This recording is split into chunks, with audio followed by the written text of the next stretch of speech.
Ola a todos e a todas, somos Álvaro, Daniel, David e Carlos e neste vídeo imos falar sobre a vida de Afonso Daniel Manuel Rodríguez Castelao, coñecido como Castelao. Este foi narrador, ensaísta, dramaturgo, debuxante e político español. Castelao está considerado un dos pais do nacionalismo galego.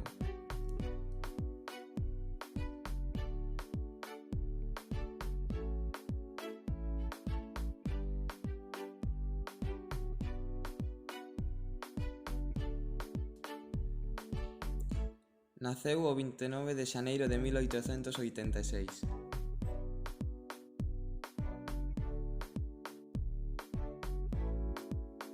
Na provincia da Coruña, máis concretamente en Rianxo.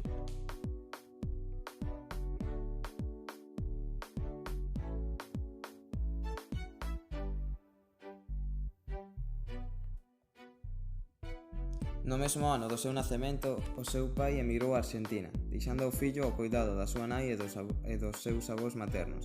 En 1895, en compañía da súa nai, Castelao emigrou a Argentina para coñecer ao seu pai, instalado cunha tenda de comercio na Pampa. Esta primeira estadía argentina duraría entre 1895 e 1900. Despois de regresar a Galicia, entre 1900 e 1903 cursou o bacharelato e a preparatoria de Medicina en Santiago de Compostela.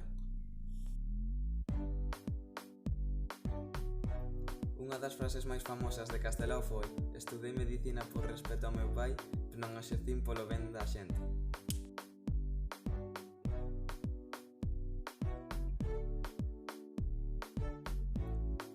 Tamén en 1912 vincúlase ao movimento agrario Acción Galega liderado por Basilio Álvarez. En 1917, xa instalado en Pontevedra, incorpórase ás Irmandades da Fala. Por iniciativa de Antón Losada Dieguez, Vicente Risco encargouse da dirección literaria e propuxo a Castelao a dirección artística da revista Nós, que foi publicada en 1920. En 1931 foi elixido deputado galego independente para as Cortes Constituíntes da Segunda República e participou na constitución do Partido Galeguista. A sublevación militar que deu orixe á Guerra Civil sorprendeuno en Madrid.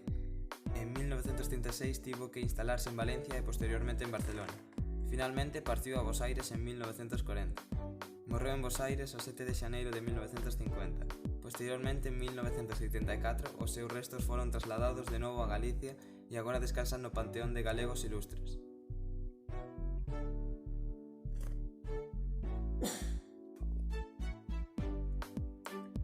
Castelao ten varias obras en narrativa, como por exemplo Un ollo de vidrio, Memorias dun esquelete, 1922.